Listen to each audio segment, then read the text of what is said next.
অত্যাচারে গুলি করে হত্যা করে মারা হয়েছে। এগুলার জন্য এই দেশের জনগণ যেভাবে বসে উঠে এই দেশের স্বৈরাচার সরকারকে যেভাবে উঠেছে, এটা আজকে আমাদের একটা গর্বের বিষয়।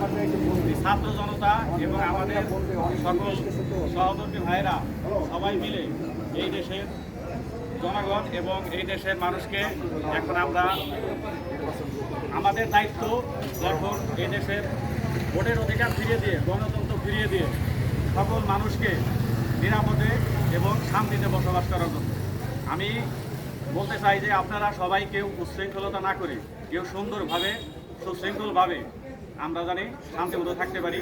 এবং তবে কিছু কিছু বিষয় আছে, যেমন আমাদের যারা অন্যায় অত্যাচার যারা করছে তাদেরকে অবশ্যই কিছু জবাব দিতে হবে।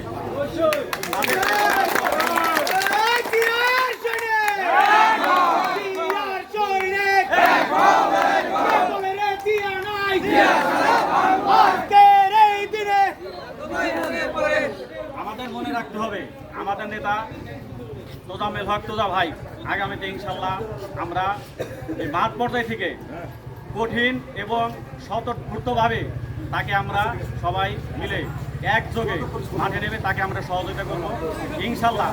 আগামীতে তাকে আমরা ধানের শীর্ষ প্রতীকে এই মানিকগঞ্জের 1 আসনের শিবালয়, ভিউর এবং দৌলতপুর এই 3 আসনের আমরা মানিকগঞ্জের 1 আসনে আমরা তোজা ভাইয়ের নমিনেশন চাই।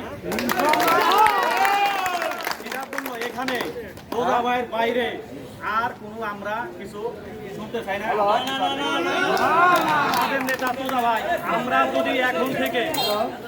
যদি এখন থেকে প্রস্তুতি না নেই তাহলে আমরা পিছু পড়ে যাব। আমাদের এখন দায়িত্ব প্রত্যেকটা কর্মীর ব্যাপকভাবে সমর্থন দিয়ে মাঠে থেকে যার যার জায়গা থেকে এই মাঠকে আবার সুসংগঠিত করা। এই যে এত আন্দোলনের ফসল আজকে আমরা স্বাধীনতার সেই 71 সালে যে স্বাধীনতা হয়েছিল অনেকেই দেখতে পাচ্ছেন, আমরা হয়তো দেখি নাই। এখন আমরা দেখলাম যে স্বাধীনতা কিভাবে অর্জিত করতে হয়। কত মায়ের বুক খালি করে, কত গুলি, কত অন্যায় অত্যাচার সহ্য করেও আমরা আজ স্বাধীনতার আরেকটি স্বাদ আমরা পেয়েছি। আমরা ঠিক সেইভাবে আমাদের নেতার আদর্শকে মেনে আমরা আগামীতে এই শিবালয়ের ভিতরে অন্তত তোজা ভাইয়ের নেতৃত্বে আমরা বলিষ্ঠ সবাই ভূমিকা রাখবো ইনশাল্লাহ। হয়তো আমাদের একটু ধৈর্য ধরতে হবে, আমরা জানি কেউ মাথা গরম না করি, কেউ প্রতিহিংসা না করি, কেউ সবাই যেন সুস্থ সুন্দরভাবে যেন আমরা সবাই একতাবদ্ধ থাকতে পারি, যেন আমাদের কেউ জানে দাবাইয়ে না রাখতে পারে। প্রত্যেকটা ইউনিয়ন ওয়ার্ডে থেকে সবাইকে আমাদের সজাগ থাকতে হবে। তোজা ভাইয়ের নমিনেশন আমাদের আনতেই হবে। এখানে কোনো কম্প্রোমাইজ চলবে না, সেটা যে কোনো মূল্যে যে কোনো বিনিময়ে আমরা সেটা করে ছাড়বো ইনশাল্লাহ। সর্বাত্মক সহযোগিতা ছাড়া সেটাও তৈরিও সম্ভব না। আপনাদের আমার আত্মবিশ্বাস আছে যে আপনারা অবশ্যই এইখানে এক জায়গায় থাকবেন এবং সবার নেতৃত্ব। আসলে নেতা তো এখানে নেতা বলতে কিছু নাই, নেতা আমাদের তোজা ভাই একজনই নেতা। আমরা জনে জনে নেতা হতে চাই না, নেতা আমরা একজনকেই মানব। আর তাকে আমরা যদি সঠিক জায়গায় পৌঁছাইতে পারি ইনশাল্লাহ আমরা ভবিষ্যতে আমরাও সঠিক জায়গায় যেতে পারবো।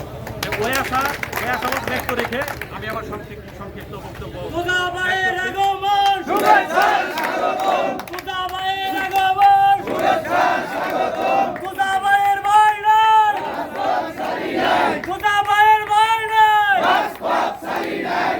এখানে অনেকে আমার সিনিয়র আছে। আমি এখন সংক্ষিপ্ত কিছু বক্তব্য দেবে আমাদের এই শিবালয় উপজেলার সিনিয়র যুগ্ম আহ্বায়ক ভাই।